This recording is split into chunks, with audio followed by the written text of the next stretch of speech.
Donc, nous allons refaire le point sur la situation épidémiologique liée à l'épidémie de Covid-19 avec les données qui sont celles de la semaine 34. On commence par le carré épidémiologique avec les chiffres clés qui font état de 351 hospitalisations en cours hors réanimation, 236 au CHPF et 115 hors CHPF, et 61 personnes en cours de réanimation, dont 47 au CHPF et 14 hors CHPF dans des unités qui prennent en charge ces personnes qui requièrent des soins intensifs. On déplore désormais 446 décès. Et sur le plan de la vaccination, 140 345 personnes ont reçu au moins une injection, 112 556 ont désormais un plan de vaccination complet. Donc vous avez sur ce tableau qu'on montre régulièrement les indicateurs clés de cette semaine du 23 au 29 août 2021. Vous voyez qu'un certain nombre d'indicateurs restent à la hausse et vous noterez qu'un certain nombre d'indicateurs sont soit stables, soit en diminution, et on a également des points d'interrogation. Je reviendrai là-dessus plus tard parce que comme on a modifié en fait les règles de la surveillance, il y a un certain nombre d'indicateurs qui ne sont plus comparables par rapport aux données qui ont été présentées antérieurement. Donc vous revoyez le nombre de nouvelles hospitalisations, le nombre de décès en établissement hospitalier qui continue à augmenter malheureusement, le taux de positivité de la filière Covid au CHPF qui a tendance à stagner, peut-être un plateau, on ne sait pas encore. Et quant au nombre de nouveaux cas confirmés en Polynésie française, désormais on ne peut pas comparer en fait avec les données antérieures. Ce qui fait que de la même manière, les taux d'incidence totaux sont compliqués à donner de façon réelle. Par contre, on va continuer bien sûr à surveiller la dynamique de l'épidémie grâce à des indicateurs et notamment les indicateurs hospitaliers. C'est important de signaler que la part de la population de Polynésie qui a reçu au moins une dose de vaccin est désormais de 50%. Ce chiffre est à la hausse. Daniel reviendra là-dessus. Donc cette petite explication sur le changement de stratégie de surveillance, comme c'est le cas dans de nombreuses épidémies, il est impossible de confirmer tous les cas lorsqu'on arrive au pic de l'épidémie, pour des raisons de moyens, pour des raisons de coûts. Et donc la nécessité de changer d'indicateur pour suivre la dynamique épidémique qui repose désormais sur les données hospitalières et certaines catégories de population pertinentes, notamment les femmes enceintes et les personnes qui ont des facteurs de risque pour les formes graves. Il y a eu, comme vous le savez, la mise à disposition d'un nouvel outil, les autotests antigéniques, qui sont disponibles en pharmacie, qui sont soit supervisés, soit non supervisés. Et vous voyez que ce sont près de 30 000 de ces tests qui ont été vendus, ce qui donne une idée du pourquoi de notre incapacité désormais à estimer de façon réelle le nombre de nouveaux cas. Ce qui fait que parallèlement, on note une baisse des tests réalisés de 57%. C'était quelque chose qui était attendu.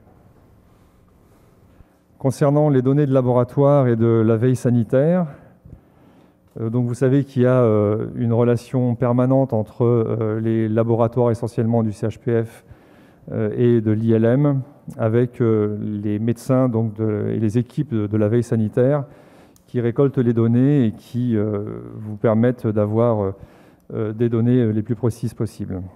Donc, de la même manière, cette diminution du nombre de cas confirmés est en rapport avec les modifications de la règle que j'expliquais dans la diapositive précédente. On note néanmoins un taux de dépistage en baisse, toujours pour les mêmes motifs. Concernant les activités d'urgence et les interventions de secours médicalisés, il y a sans surprise une augmentation au moment de cette phase d'accélération de l'épidémie et peut-être un frémissement vers une diminution, mais c'est encore beaucoup trop tôt pour le confirmer. Vous voyez sur cette diapositive un graphe qui est assez précis également, qui montre l'évolution du nombre de passages en filière Covid et le nombre de prélèvements qui sont effectués par semaine. Ça, il s'agit des données du CHPF. Concernant les hospitalisations et admissions en réanimation et les décès, donc je le disais, il y a 426 personnes hospitalisées actuellement, dont 294 au CHPF, 48 en réanimation, et 132 dans les autres établissements de la direction de la santé qui font un gros travail et qui gardent dans les îles des personnes qui sont parfois dans des états très graves, et notamment à Moorea et à Aotearoa.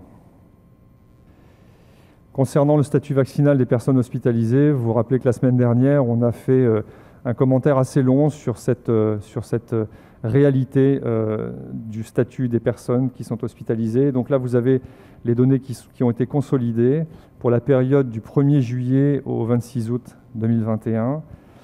Et donc, on le redit et on insiste là-dessus. Vous voyez qu'en réanimation, 94% des personnes qui sont hospitalisées sont soit non vaccinées, soit n'ont pas reçu un schéma complet. Pour ce qui concerne les personnes qui sont hospitalisées hors réanimation, ce sont 87% des personnes qui n'ont pas été vaccinées ou incorrectement vaccinées. Donc pour conclure cette brève présentation, les points forts, qui sont donc la poursuite de l'augmentation des admissions et des décès dans tous les établissements du pays, avec un rythme qui semble un peu moins marqué qu'en semaine 33. Néanmoins, il y a encore un dépassement des capacités hospitalières initiales, avec un très grand nombre de personnes hospitalisées dans tout le pays. Et comme vous le savez, le pays a des difficultés en termes de ressources humaines. L'oxygénothérapie, c'est un élément clé, comme vous le savez, dans le traitement des formes graves du Covid. Il y a un gros travail qui a été fait pour rendre disponible l'oxygène dans tous les établissements où sont traités ces patients. On note un nombre de passages en filière Covid du CHPF en légère décroissance, mais avec un taux de positivité qui reste élevé. C'est encore un peu tôt pour conclure sur l'évolution de l'épidémie, mais je pense que dans les prochaines semaines, on en saura un peu plus. Je redis qu'il y a une sous-estimation qui est liée en fait aux modifications que l'on a apportées au système de surveillance, mais c'est quelque chose qui est fait de façon volontaire.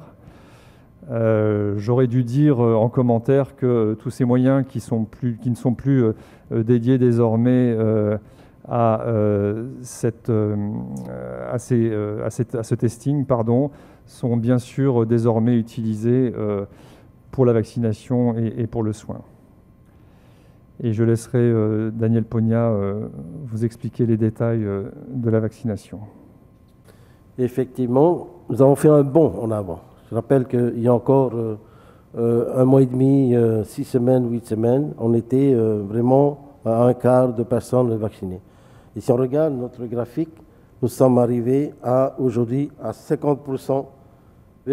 Donc c'est un beau score. Et ceci grâce effectivement à la participation massive de la population qui a compris qu'aujourd'hui, le seul remède, c'est de se faire vacciner. Donc nous avons ouvert effectivement des centres de vaccination. Nous avons ouvert des vaccinodromes qui effectivement a permis à un grand nombre de populations de s'y présenter et de se faire vacciner. Nous avons continué les vaccinations dans les quartiers. Nous avons continué les vaccinations dans les entreprises. Ça, c'est extrêmement important.